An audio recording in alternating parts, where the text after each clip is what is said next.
guys, welcome to Harry Dating Convos. This is a show where we talk about love, dating, relationships, and everything else in between. I'm your host, as always, Harry Wilmington, and today we have a special guest on our show. Her name is Sarah Intelligator. She is a seasoned divorce attorney with over 2 decades of experience, and she's the founder of her own family law firm, as well as the author of a book called Live, Laugh, Find True Love, where she flips the typical dating advice script by helping people find the right relationship by first helping them understand why so many go wrong. And she's here today to talk about the real reasons why women file for divorce, as well as various toxic patterns that couples fall into, and what men can do to avoid ending up blindsided. Sarah, welcome to the show. Hi, thanks for having me. Yes, I'm so glad that you were able to come on the show today. I love talking to anybody in the relationship space, but I especially love to get the insights from people that are really dealing with like marriages and divorces on a day-to-day basis, because you guys really have like the inside scoop on how relationships break down. So we're gonna get into all that, but I always start by asking my guests, what was your dating life like growing up? Well, that's a great question. I actually met my now ex-husband when I was 17. He was my first real boyfriend, I would say, my first real relationship. We ended up getting married. We were together for 10 years total, but only married for 1 year and 5 months. And then we got divorced. So, that's my experience was pretty limited in terms of dating when I was younger. And and I've been through it, and I've been on the other end of things. Interesting. I feel like I already just have questions ready to go under that. Because my next question was going to be prior to, are you married now? I am. I'm remarried, and I've been married for 10 years now. Okay. So I was going to ask, what was your dating life like, and then what were things that you noticed about in previous relationships? But I actually am curious as to so you were together with your first husband for 10 years, but you dated like almost 8.5 of those years. So what was it in that time frame that what caused the delay, I guess, in getting married?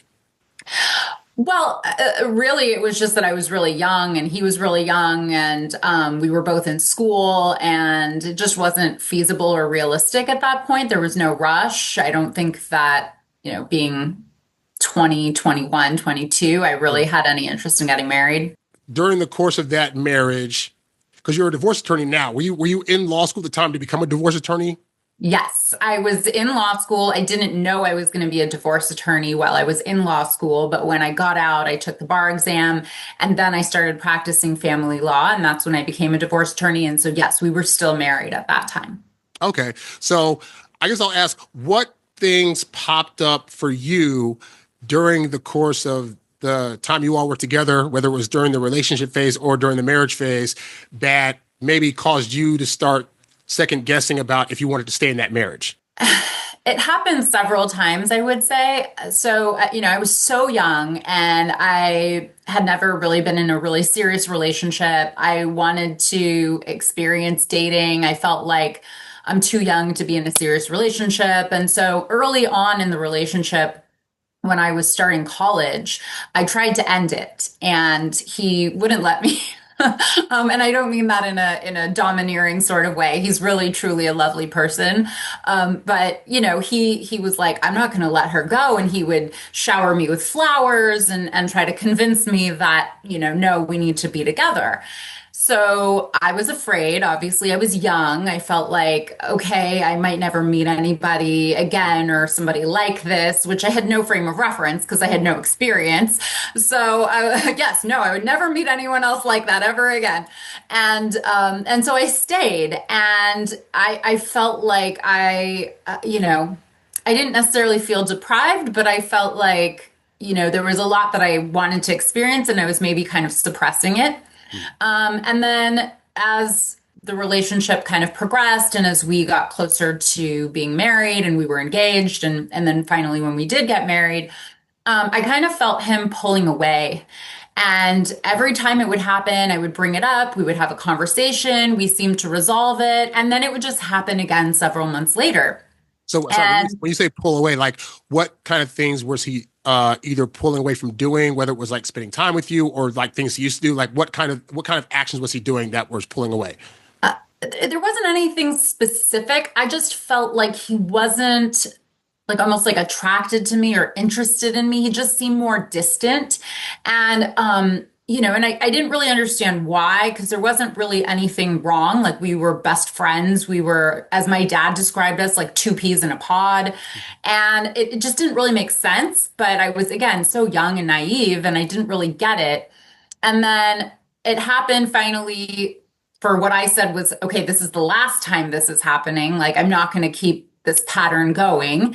And I said, you need to get into therapy or with therapy with me together so we can figure out what's going on and why it's going on. And he did go to therapy, and he came back and he realized that he had become resentful of me over the course of our relationship, which is a whole long story there. And so we decided that we were going to spend a little bit of time apart and separate. And then, we spent some time apart, and then he moved back in, and it just kind of, I was like, it's not working. Like, we both kind of know this, and we were kind of trying to hold something together because we'd been together for so long, but ultimately it was time to go our separate ways. How long was it before you met your now husband? So I think it was about 5 years, thereabouts. Yeah. Okay. So during that time, were you dating other people during that time, that 5 years time? Yes. I did have several relationships and go on many first and last dates.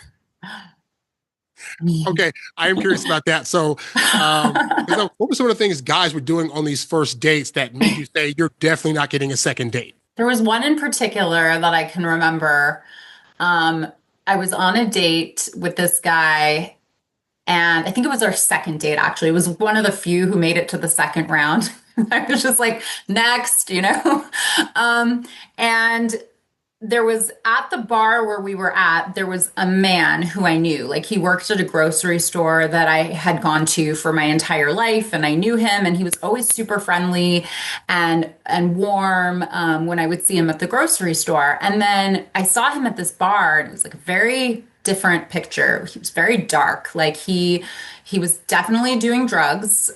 He was very intoxicated, and at one point I think he did some cocaine, and I was like, "Are you?" The date?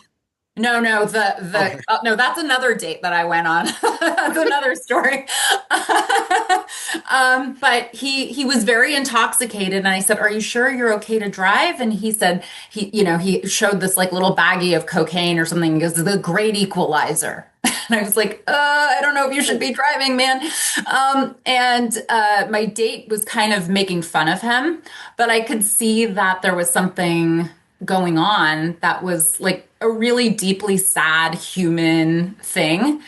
And I was like, this guy is kind of not compassionate. Like, this is kind of cold that he's making fun of someone who's really clearly hurt. Like, it was funny. I have a sense of humor. Like, his comment about the great equalizer. Yeah, you can joke about that. But ultimately, he was kind of trashing this guy. And I don't know. I was like, it's not really nice, because this guy, it was clearly he was going through something very dark and sad. So it wasn't oh, let's make fun of this guy who's drunk and doing drugs, being fun. Yeah. Wow. Okay. So don't be a guy that does drugs or makes fun of people on dates. Got it. Yeah. Well, I mean, it depends on who your date is, I suppose. Also true. Hey, there's somebody out there that does I was never a weed head like that or a really big alcohol guy like that. But hey, if people have their choices, and they can do whatever, Yeah. Man, so in the midst of all this, at what point did you decide to or how did you get into being a divorce attorney? I was kind of an accidental divorce attorney. I never intended to go into family law. That was never something I was interested in. In law school, I took pretty much only criminal law classes because I wanted to go into criminal defense, and I worked for the district attorney's office. There are really only two avenues into private defense work, which is either you work for the district attorney or the public defender. So when I got out of law school, I passed the bar exam, and I applied to the public defender's office, but there was a hiring freeze. So I couldn't get a job with either the public defender or the district attorney's office. And I was like, I need to get a job. Like I need to pay the bills and support myself. And my mom, who is also a family law attorney, she knew somebody, a family law attorney, who was looking for an associate, like a part-time kind of freelance associate, which sounded great to me because I didn't want to do the whole 7 a.m. to midnight grind Oh yeah, those hours. Yeah. that newbie lawyers do. So I was like, oh yeah, sure, fine. And I knew nothing about family law other than what I was exposed to for the bar exam. And it was like kind of a sink or swim situation. It was like calling my mom a million times a day, asking her questions. But ultimately, here I am, like almost 20 years later, and Wow. still practicing family law. Now, when you got into family law, what are some of the things that maybe you saw as it pertains to, like, I guess for purposes of my channel, like for men and divorces and the process of going through that? Like, what are things that you started to see in family law? Like, I had a friend when I first moved to California that was fresh getting a divorce, and seeing him go through that was his own lesson for me about like just even something as simple as like trying to see his kid, like the turmoil of trying to get that together. So like, what are things that you saw that you were maybe hadn't like thought about before? I mean, I hadn't really thought about any of it because I didn't want anything to do with family law. It seemed like a really brutal area of the law to go into, and and I was in fact right about that. It's pretty brutal. So pretty much everything was really a surprise to me in a way that people were so awful to each other, like people who stood across the aisle from one another and lovingly stared into each other's eyes as they said, till death do us part, and people who loved the other person enough to want to have a child with that person, and then they're doing vile, horrible things to each other. And even to the children, and kind of using the children to hurt the other parent. That kind of stuff to me was like, wow, this is real. Like this is not something you see on a reality TV show, although it should be. Yeah, I've dated a few lawyers, and I've also had friends that were in law. My uncle was a judge in Virginia, and so I've got to hear like some of the horror stories of things that go on. I don't know how much client attorney privilege you have, but like what's like what are like what's an example of like one of the worst things that you saw in the course of doing this kind of work? One of the worst cases that really stands out in the history of my career was I had represented this mom. She was a very, very lovely woman, like truly a lovely woman. And I'm not saying that just because she was my client, because I can usually tell if people are really, truly lovely or not. And she was really close with her one and only daughter. And then she decided to leave her marriage. And the husband was a complete narcissist. I don't use that term lightly. He basically wanted her back and would have done anything to get her back. But when she refused to go back to him, he got really nasty. And he started to turn the daughter against the mom. And it started out really slow and it was really insidious. And it kind of culminated in the dad giving the daughter drugs to plant in the mom's refrigerator. And then the daughter goes and finds the drugs that she planted in the refrigerator and calls the police upon her dad's instruction. And the mom was like, the police came, obviously, it was like a whole to do. And she was like, I will go take a drug test right now. Like she was eligible for a professional licensure, and like drugs were not something that she could do for that. And so she was like, she was confident that her urine test would be clean. So she did, and it sure was. And she knows those weren't hers. So it was like very obvious that the dad had given them to the daughter too.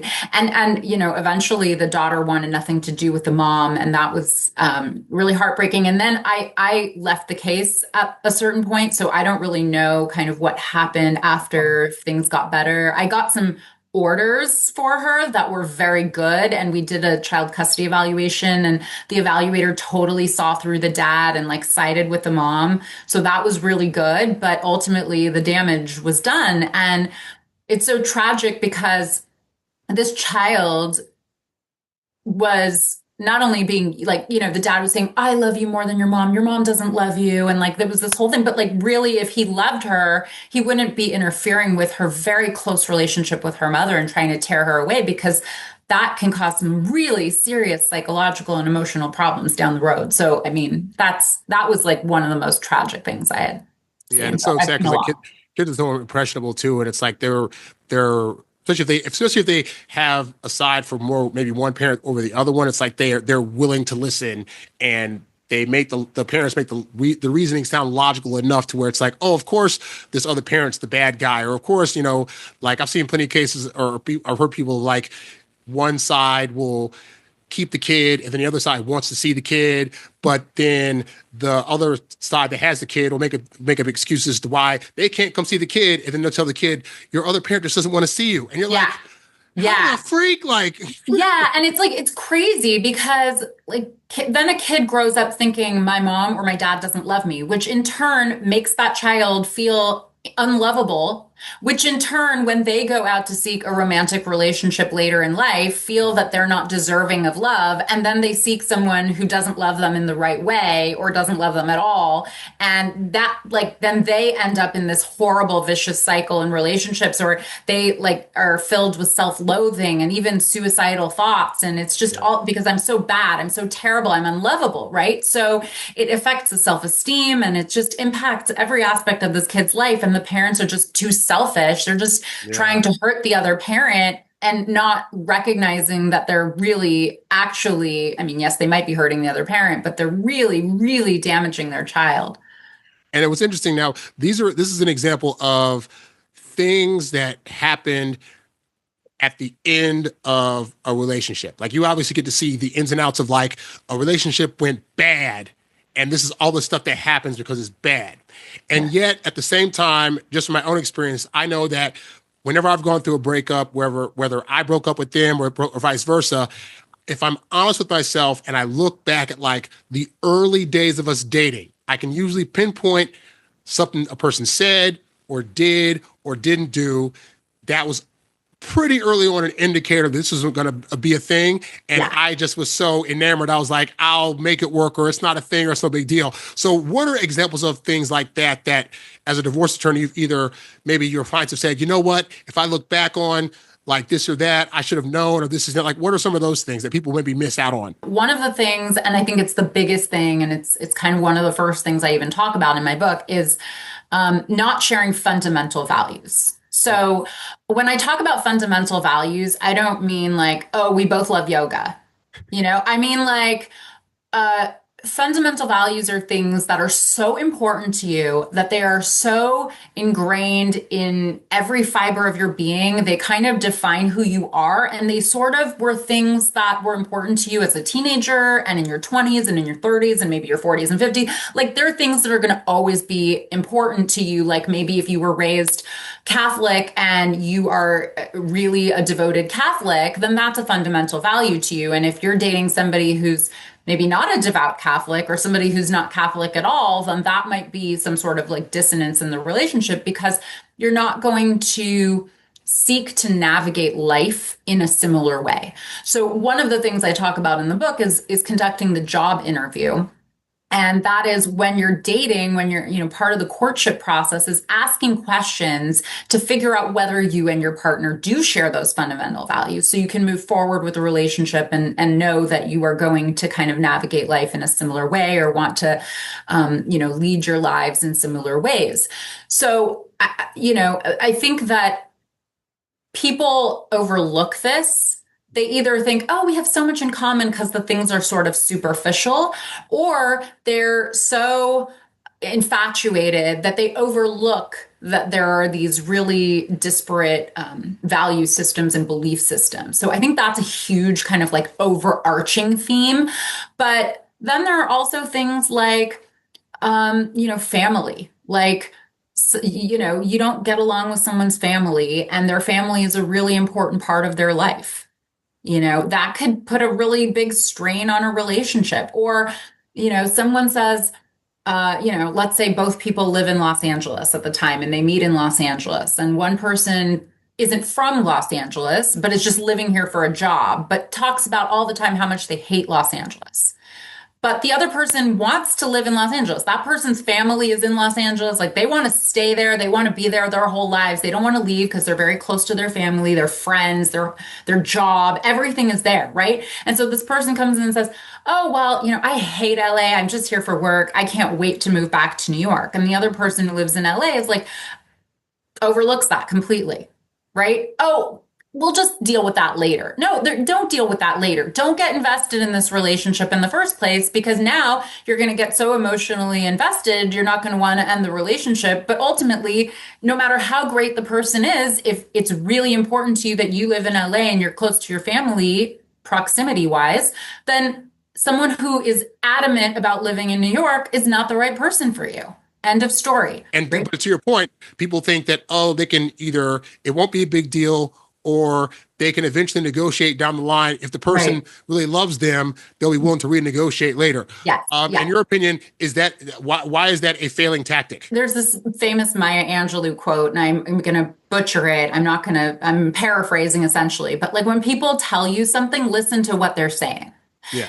Because we hear what we want to hear oftentimes instead of actually taking words at face value. And I think that, we maybe give ourselves too much credit to think that, oh, we're so lovable that we're going to change someone. And it's not that we're not lovable. It's just that that's not the right person to be loving you, because even if you somehow force the person into having kids, if they don't want to have kids, then that's going to be problematic down the road. There's going to be a lot of resentment. And I feel like, my own personal experience aside, one of the things I hear very often from clients is that, something happened and it precipitates resentment. Like it always culminates in resentment that ultimately is irreconcilable. They cannot get past it. And then they end up divorced. Yeah. Like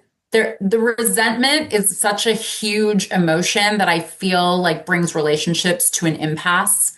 That and I think one of those things is trying to force people to be something they're not, or thinking that someone is going to change, or not taking their words at face value. For men in particular, let's say you have a woman client that she filed for the divorce. What are some of the typical reasons that women give as to why it is they either fell out of like with their husband or are just ready to throw in the towel altogether? One of the big reasons for women is that the relationship, something was going wrong in the relationship. Either they weren't being respected, or any number of really complex issues were going on. And for women, it almost seems like what's most important to them, not in all cases, but for a lot of them, is I need to stay in this relationship for as long as possible to make sure my children are okay.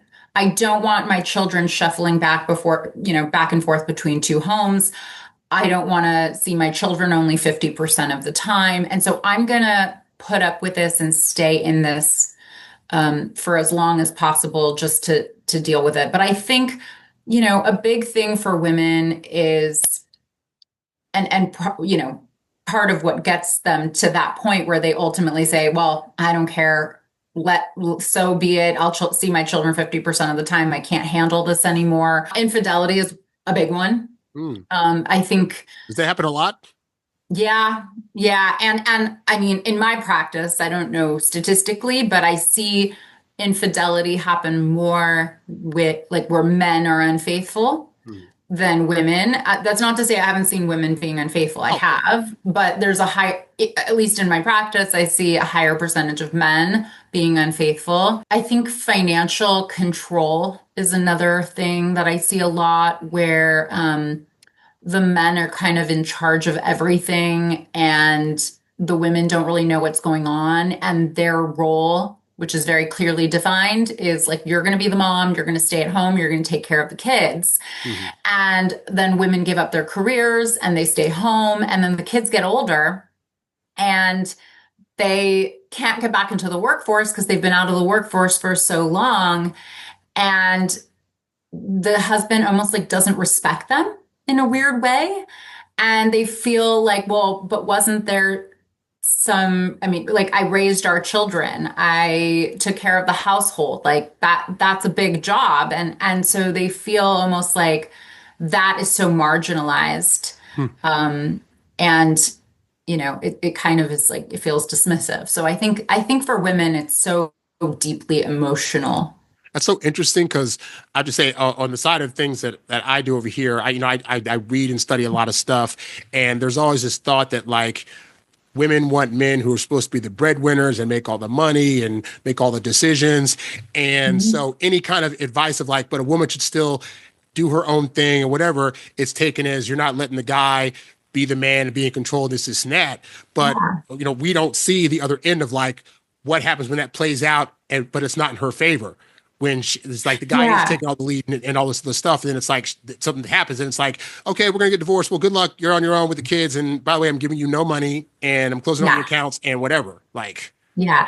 And I think it's in general, obviously I see the bad stuff. So I think, that is something that may be a really wonderful dynamic for many people. So I don't want to make it seem that, that dynamic where the man is the breadwinner and the woman stays at home and raises the family, that is destined for failure. I just see that in those situations where the man is particularly controlling and domineering, it sometimes can, where it does end in divorce, it can end up that the man tries to play out that power dynamic through the divorce process and kind of marginalizes all of the things or minimizes all of the things that the woman did, which are not they didn't necessarily bringing in money, but it's right. still like there's a tremendous value to it. Oh, absolutely. Because especially like I said, in my family, I've had several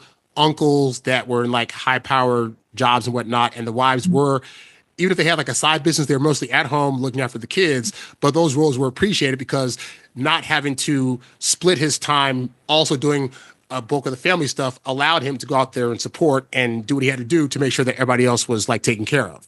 Yeah, yeah, for Yeah. sure. Now, with that said, though, I also understand that like a lot of times men think that their role in the family is specifically go out there, work, earn money, make sure people are good, and they forget about the emotional aspects like being there for your kids' recital or making sure that mom gets a break. For women, why is it also important for the man to still take part in those various things that she's doing from time to time? On the one hand, raising kids is very exhausting. I can speak from personal experience. It takes a lot of work, and without a break, it can be really, crazy making. And, yes, there's something to be said about going out and earning income and supporting the family. Those are really important things. But if your child grows up not spending time with dad or whoever the breadwinner parent is because that parent is always away, then they don't cultivate a relationship with that parent. And I think for a lot of these parents who are stay-at-home parents and the breadwinner spouse is always out and earning money and doing things, it can feel very lonely and very isolating because when you have children or when you're married, you're a team. It's a partnership. And so, yes, each of you is doing something of value that contributes to the team and as part of the partnership. But, when you're at home by yourself and you're raising the kids alone, and these kids are a product of both of you, it just feels very lonely, I think. I see a lot of times in those scenarios where the partners kind of pull away from each other, like the wife feels we're using the female male example of stay-at-home mom and a breadwinner dad, but it's like the wife will feel so lonely, so isolated, so exhausted that she'll like pull away. And then the husband feels like, "Ugh, I'm doing all this stuff. She's not grateful.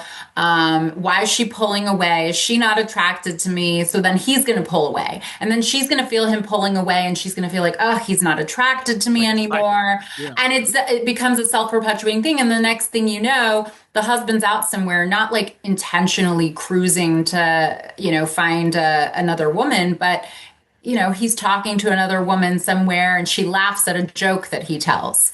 And it's very full, like it fills a hole inside of him, some void, like something his wife used to do, but now they don't have that connection anymore. And so that becomes very powerful for him. And so he's drawn to this woman and he never intends to have an affair, but she's fulfilling this emotional need that the wife then isn't. And then he ends up having an affair. And then, one thing leads to another and they end up in my office. So, I mean, I think no matter what, like even in infidelity, I'm not blaming the victim of infidelity for the infidelity, but I think that they're always, a relationship, it takes two people to make it work. And if one person is doing something that makes the other person feel a certain way, then that person might start feeling a certain way, and then that makes the other person feel a certain way. And so it really is two people kind of not kind of coexisting on the same level, if that makes sense. I get the thing too about the infidelity part, because I've definitely seen where I had my own feelings about, like, if somebody cheats, it's just the other person's bad and this and that. And then as you get older, you learn, like, scenarios get set up. What if the wife or the husband aren't giving those touchy feels to the other person? And it's been like months on end. And then they go somewhere and they brush against a stranger. And it's like, oh, that feels really great. Like, we're designed for that. So do you now blame the other person who at home didn't want to touch you for you going out and finding touch? Like, I could be mad and say you shouldn't have done that, but I've just learned our bodies don't work on should. It works on what we want to biologically. Right. And that's where we come to the huge thing, which is communication. Somebody might, as you say, be putting out the touchy feelies, and the other person is either shutting them down or they're, not even noticing, whatever it might be. And instead of then going to seek that elsewhere, the appropriate thing to do is to address it head on and to have an honest, respectful conversation about it, saying like, look, I've been doing this. It's really important to me. It makes me feel desirable and loved. Right now, I don't feel desirable and loved. Do you desire me and love me? Do you want me to feel desired and loved? Because I do desire you and love you. And these are things that where people, they just shut down and they don't communicate. And that also creates the rift where I feel like so many things could have been salvaged if people just had these really honest and open conversations, and both of them love and respect each other enough to be receptive and hear what the other person is saying. Because it's one thing to listen, it's another thing to like hear and implement. So I think that like we forget how crucial communication is to relationships. People like, we hear communication and think that just means tell the other person something. But if that other person either can't accept what we're saying, or it's just like if a husband goes to a wife and is like, hey, I need more touch, I need more stuff. And the wife just fundamentally just like, I'm just not feeling it. He communicated perfectly. Yeah. At that point, though, it's like that. So I'm not saying this gives the guy a right to cheat. At that point, the decision is either stay and just be miserable or just get out and find somebody else outside once you get divorced. Right. But it's like those, I imagine those conversations are also hard because it's like you love the person. You don't want to go through divorce, because just for people that are at home that aren't aware of what a divorce, like what takes place in divorce, what are like some of the things that a guy is going to go through if he has to actually either file for a divorce or respond to a divorce serving? In general, the divorce process is, you have to divide your assets. You have to divide your debts. Who's taking on the debts? Who's taking on the assets? How are you going to share custody if you have kids? What is that going to look like? Is anyone going to pay child support? And if so, how much? Is someone going to pay spousal support? If so, how much? Are you going to be ordered to contribute to your partner's attorney's fees? Are you going to have to pay your own attorney's fees? Is this going to be quick and easy? Are you going to participate in mediation and try to reach a resolution? Or is this going to be long and drawn out and acrimonious? And are you going to end up hating each other's guts by the end of it? And is one person going to really try to stick it to the other person because they're trying to punish the other person for whatever ended the marriage? And are you ultimately going to litigate, or are you going to settle? So there are a lot of things that kind of you need to consider. And I think that's across the board, no matter which jurisdiction you live in. What way do these divorces typically go? Like, they're already going to kind of be like, they don't want to do it, but like, do they typically tend to be easy? Do they tend to be like middle of the road? Do they tend to be like people are just trying to fight? Like, how does it, in your experience, how has that gone for you? Oof, they're all over the place. They run the gamut, really. I have the people who come to me and they're like, we reached an agreement, can you just write it up? That's not the norm. I think most people who need a divorce attorney are probably going to fall into the little bit more acrimonious and litigious camp. I do have a fair number of people who come to me right off the bat and say, oh, I think this is going to be pretty amicable. And I always nod and smile, and those are the ones that end up sometimes the most acrimonious and contentious. I always try to help people resolve things because I mean, no matter what, most people don't have the money to litigate, and it's not worth litigating because it doesn't really matter which jurisdiction you live in. Litigation is expensive. I read the other day there was a statistic that in the United States, the average divorce costs anywhere between $10,000 to $20,000. I would say that the contentious divorces in my practice can cost upward of $30,000, $40,000, $50,000 if you're represented by a bigger firm and an attorney who charges a high hourly rate that can be as high as like $100,000 or more. I've seen those cases. And so to me, if you have children especially, but even if you don't, would you rather spend that money to put your lawyer's kid through college, or would you rather put your own kid through college? Would you rather save your money, or would you rather give it to an attorney? And some people are like, I'd rather hand over every penny to you than see her get a penny, right? And I remind them that, like, cool, thanks, I would love to take your money, but I really don't want to, because ultimately at the end of the day, you could end up paying me, but you'll still end up paying her. So let's just settle this. And you know, I think no matter where you live, no matter what you do, I think that participating in some form of mediation where you go in right away and try to resolve things as amicably and as quickly and as fairly as possible, because ultimately litigation carries with it tremendous uncertainties. We never know what a judge is going to do. There's no guarantee. There's no such thing as a slam dunk in the law that you're going to win. So if you can maintain control and take matters into your own hands and make decisions, especially if you have children, make decisions about your own children instead of a person in a black robe doing it for you, then get in there and try to mediate, because litigation is just, it's expensive, and you're probably ultimately going to end up in the same place if you mediate, except you're not going to hate each other maybe as much. Right. Because, you know, you see people, you know, maybe 10, 15 years removed from divorce where it's like they've managed to learn how to, you know, parent amicably, and they know how to be cordial to each other. And my thought was always like, why couldn't they just do that in the beginning? Like, yeah. But if they had just gone into mediation or even like co-parenting counseling.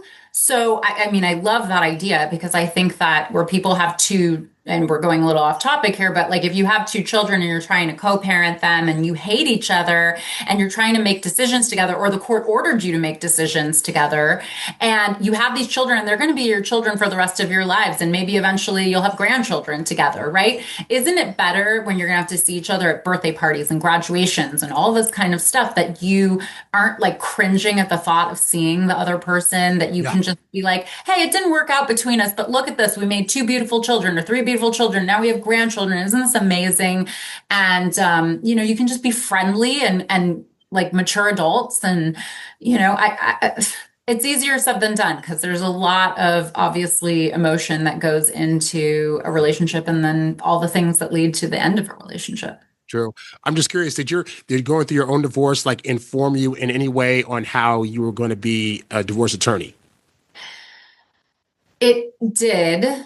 I was already a divorce attorney, but I think I approached my practice with a lot more empathy because I understood the emotional components of the divorce. It's not just dividing property. I understood that it's like a breakup, that you're being asked to deal with all of these really important business decisions and potentially your financial future and your kids' futures and all of that while you're going through like one of the arguably most painful experiences of your life. And so to me, to provide people with like empathy and understanding and not just treat them as billable hours, to me, that was really important. It's interesting you brought the business part, because as much as marriage is about being in love, it really is you're signing a contract with another person. So would it be wiser for men to think about like beyond just the love stuff, like this is actually like treat this more so like you're going to business with somebody?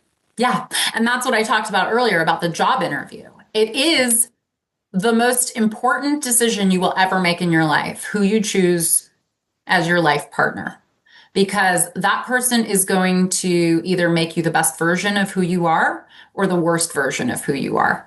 And they're not going to change you. They're not going to make you a different person, but they have the power to make you the best version of you or the worst version of you. So choose wisely and treat the dating process very critically and analytically. It doesn't mean it should be devoid of flirtation or physical attraction. All of those things are important, but you almost have to step outside of yourself and not let the infatuation and the attraction do the deciding for you. Like you have to take a step back and let your intellect do the deciding. And even though it's kind of difficult, if you think about it, your future sort of depends on it. Like the rest of your life kind of depends on it. So the fact that somebody's super hot or super good in bed or whatever it is, it's like, well, that doesn't necessarily equate to like a good life partner. It may be one of the many things about this person that is good, but in and of themselves, these things are not enough. There needs to be more. You need to have this solid like foundation and this core, and you have to share these fundamental values if you're going to do life together and you're going to do it together successfully. I feel like guys are such analytical people, but when it comes to love, all of a sudden we think if we're too analytical, then we're not really feeling the lovey-dovey butterfly feelings that we need to feel what we consider love. And so it's like, because I try to tell guys, hey, look at X, Y, and Z, or, try to think about, you go on this date, analyze if you had a good time or not, do these various moves here and there, talk about this, whatever. And the response is like, but then I feel like I'm playing a game, or that I'm not able to fully like, be emotionally with her. And I always think, but if you get divorced, it's going to be all business. It's going to be all analytical. It's all business. Yeah. I mean, I don't think you necessarily, I think you do need to be analytical, but I think that you can't be analytical and you can't make decisions until you're no longer infatuated. If you're feeling those butterflies and like your heart is racing because you just got a text message and you can't eat or sleep or function, and you're at work and you're daydreaming about like this new love and this budding romance, and that's all great and wonderful stuff, and it's a good feeling, but that's not indicative of real life, and it's not indicative of what your relationship with this person is going to be like down the road. So you have to wait till that is over before you can really make decisions.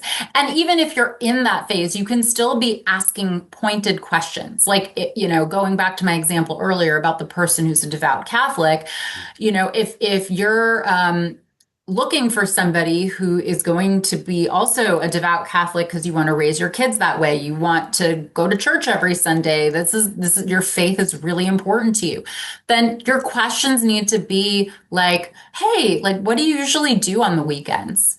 Like casual, right? Like feel them out. If the answer is, I watch football all day on Sunday, they might ask, well, what do you do on the weekend? Say, I go to church. It's really important to me. Like, how do you feel about that? Right? Those are things you can just pepper into the conversation. If you know what your fundamental values are, then you need to be asking questions to ascertain whether the other person shares those fundamental values. And it's not like you're sitting down and just reading a list of questions, but these are things that you weave into the first date, you weave into the second date, and eventually you have enough information to decide, should I go on a third date? Should I go on a fourth date? Because if you're not getting the answers that you need and want, no matter how hot and no matter how lovey-dovey and how fluttery this person makes your tummy feel or whatever it is, it's not the right person. And why get emotionally invested? Move on to the next. Now, in contrast to your previous situation, with your now husband, what was it about him that when you were dating him, you were like, oh, like how did you know he was the right person, and how did you build the foundation to make sure that this one lasted a lot longer? So I realized, I actually, I went to therapy after I got divorced because I wanted to reflect upon what led me to make the decisions I made and what contribution I had to the demise of the relationship. And there was a lot to unpack there. And so, and then also practicing family law was very helpful because I saw the mistakes that people made and why they made them and why they ended up there. And I could also kind of see in other people making those mistakes, kind of the mistakes that I made, and these patterns. They're like always the same. I think I realized why I was attracted to him and the things that I needed to be looking for. Like I kind of defined for myself, like what my fundamental values are, what I'm looking for in a life partner, what I ultimately want in my life. And the kind of guys I was attracted to were not right for that. I kind of had to shift what I was attracted to in a way. And that was sort of difficult because when I met my now husband, I wasn't particularly attracted to him. Like there was something there. And I knew that, like, I felt like some weird, it wasn't butterflies. It was like just some soul connection, like this is right. But I tried to push it away because I felt like it was so foreign and it was right. And I didn't want to get hurt again. And there were all these things that I was dealing with. And I approached it so much more analytically and with a lot more thought into, like, is this a good life partner? Interesting.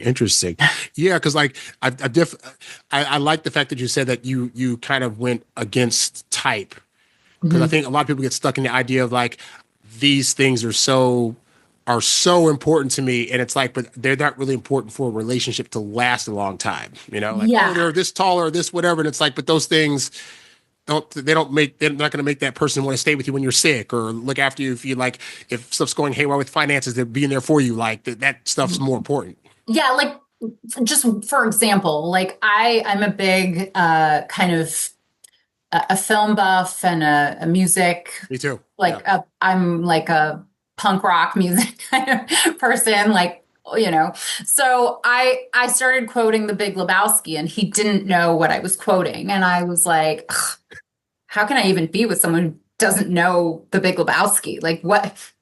I'm breaking up with you immediately, right?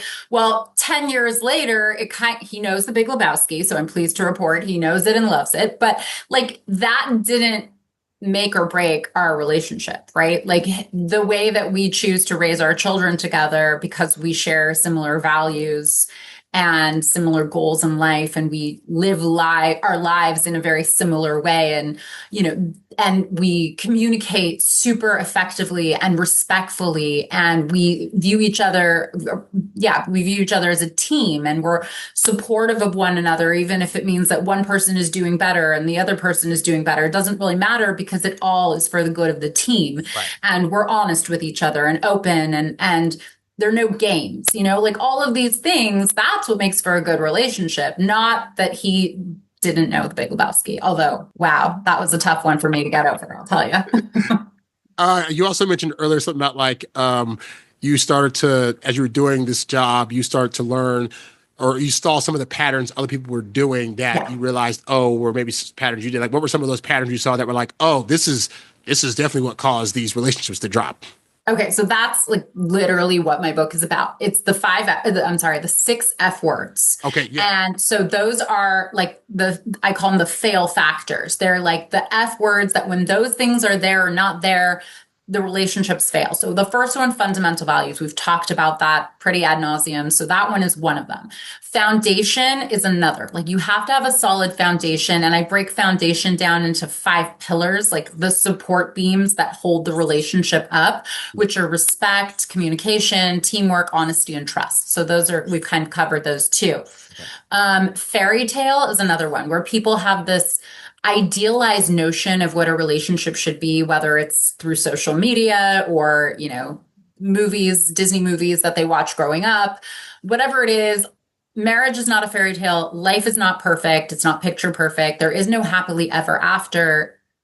You can be very happy ever after, but we're not, we never saw what happened in Cinderella and they lived happily ever after. Yeah. Like, we don't know what happened. In the books, a lot of times it's just like, oh, they got married and then they something happened and became evil, or they jumped off a cliff. Like you always hear, if you read the whole story, it's like the Disney. Yeah, like they just had this glorious wedding and that's it. That's the end. All they did. Right. But that's like only the beginning. So, and I think that social media doesn't help because we see these very idealized images of what relationships are. And I find that the people who post the most about their relationships being so perfect are the ones who actually have the worst relationships. So it's kind of ironic and funny that people look to those relationships and they feel bad about their own relationship when they're looking to that, because it's not real. Again, it's part of that fairy tale. It's not real.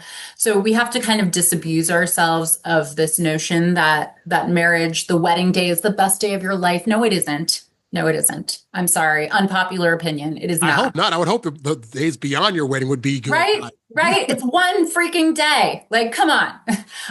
Okay. Then, family, we sort of talked about that also, where someone's family doesn't, if you get along really well with your family and your family doesn't like your partner, or, even other things about family, like your partner doesn't speak to his or her family. Why? That might be very telling. Why? What, did that create some sort of issues for your partner that you should be aware of? Like, is that a red flag?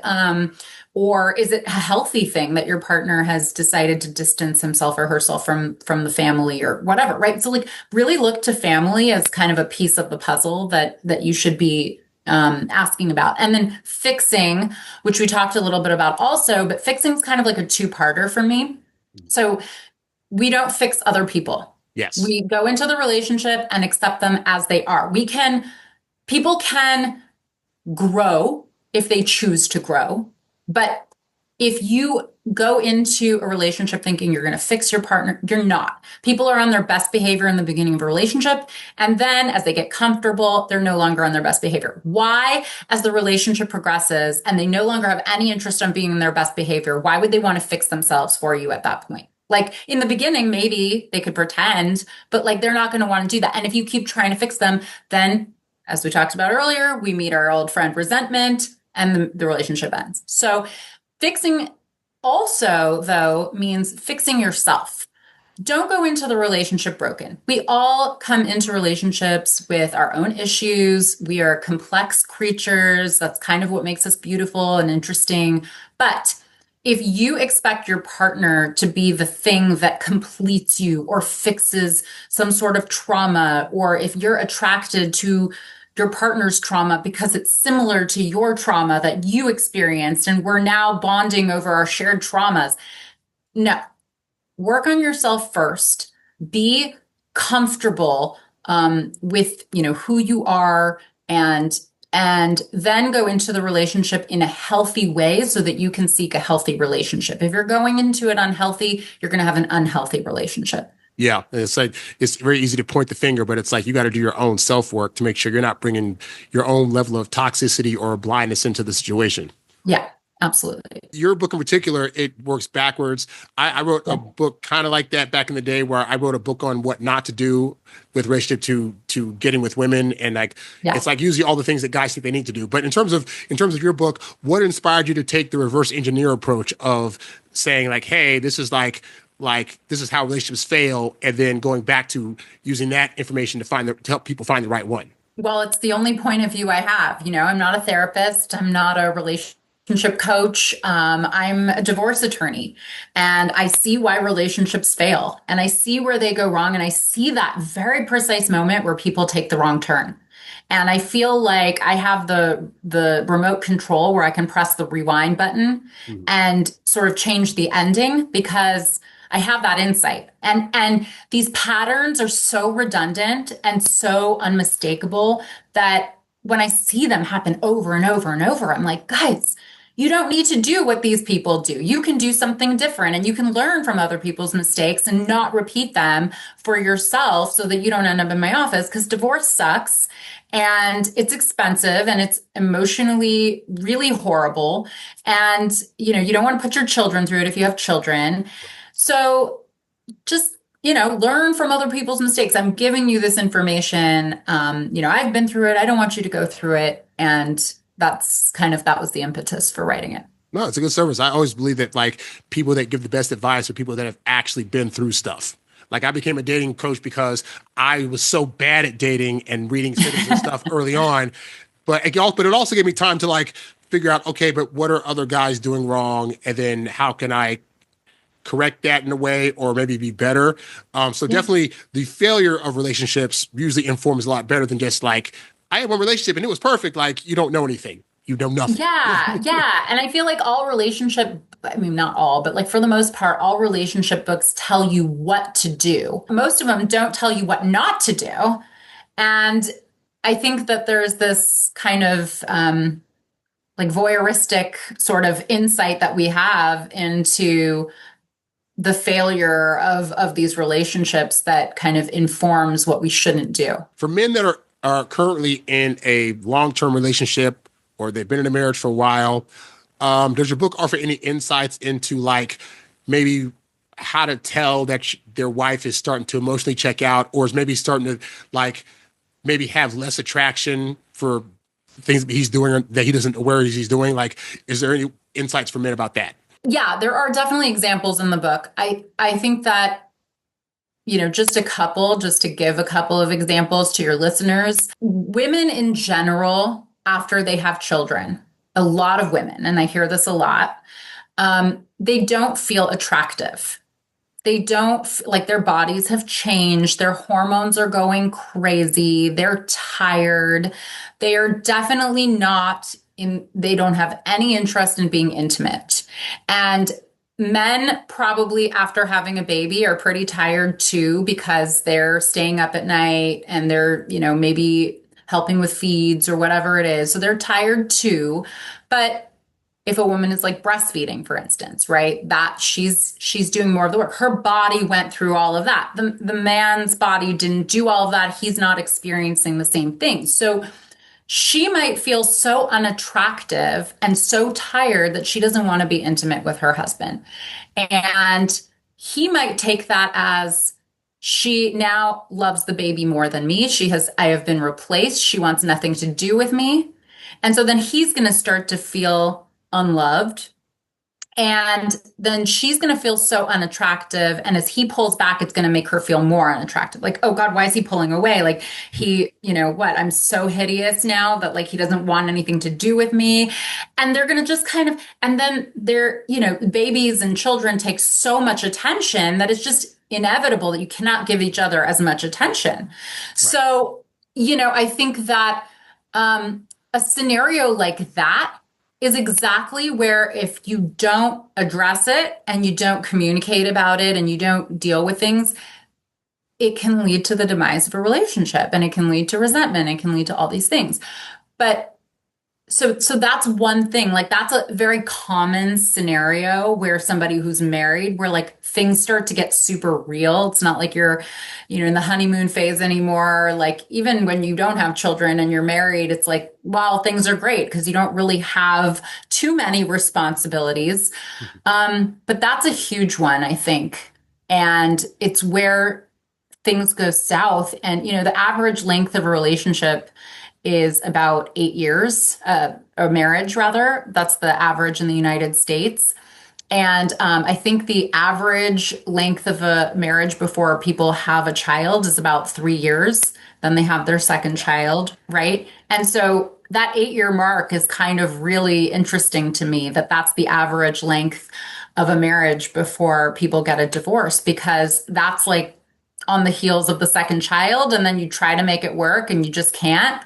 And so, I think there's a lot to that. As we wind down here, if you could give guys just like one solid tip on like a way that they can stay out of your office. Listen when your partner talks, hear what your partner is saying to you. And if you really love your partner, then make sure that you are making every effort to hear what they are saying by implementing the things that they need. Like, listen to your partner's need. That doesn't mean, oh, you need to change. Because if your partner's asking you to change, that is not the right relationship. But if your partner is saying like, look, just cut me some slack. I'm so tired. I need a break. Then cut your partner some slack. Like, sometimes women just need a hug. They just need to be held. And that sometimes is just enough. Like, it doesn't need to lead to sex always, because I think that men, there's a hug and then automatically they want it to lead to sex. Women sometimes just need a hug and they can leave it at just that. And, and sometimes that is enough, and that goes a really long way. Where can people find your book and other information about you? They can go to my website, which is lafamilylawpractice.com, or they can find me on Instagram at sarah.a.intelligator.esq. It's quite a mouthful. And yeah. Awesome. Excellent. Well, thank you so much, Sarah, for being on the show. I greatly appreciate this conversation. Thanks for having me. It was a great conversation. Hey there, thanks for tuning in to Harry Dating Convos. Don't forget to visit HarryWilmington.com to download my free ebook, Texting Women Like a Boss. And while you're there, if you're ready to take things to the next level with your dating life, check out the Get Girls Academy membership program for exclusive strategies and live coaching. Go to HarryWilmington.com to learn more and join today. Lastly, if you've got a question you'd like answered on one of these shows, leave a comment below or write me at HarryWilmington@gmail.com. I'll catch you on the next one. Peace.